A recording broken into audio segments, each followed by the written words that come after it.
چمکتی ہوئی پیشانی پر خون سے اپنے صحابہ کا قصیدہ لکھا۔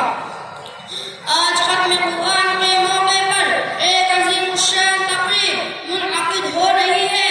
اس پروگرام میں زیادہ لمبی چوڑی گفتگو آپ کے سامنے نہیں کرنا چاہتا۔ ختم قرآن کا موقع ہے تو مجھے چاہیے کہ اسی عنوان پر آپ کے سامنے گفتگو کروں۔ قرآن ایک سمندر ہے اور اس سمندر سے میں کچھ موتیوں کو چنوں آپ کی جھولی میں ڈال دوں۔ یہ ختم قرآن کا موقع ہے۔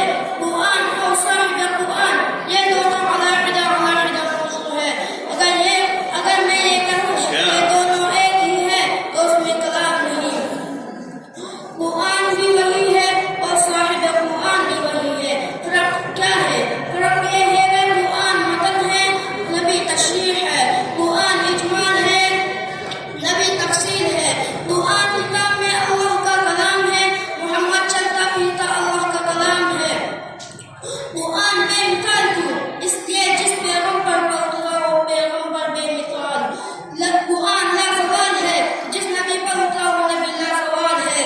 قرآن کو پڑھ کر کوئی تھکتا نہیں، نبی کو دیکھ کر کوئی تھکتا نہیں۔ قرآن پڑھتے جاؤ، دنیا میں جتنی کتابیں پڑھتے ہو، MI کی کتاب ہے، BA کی کتاب ہے، پرائمری کا نصاب ہے،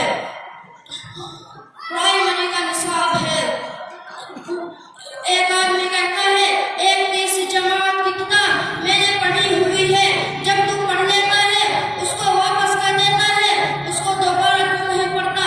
ترجیح نہیں چاہتا۔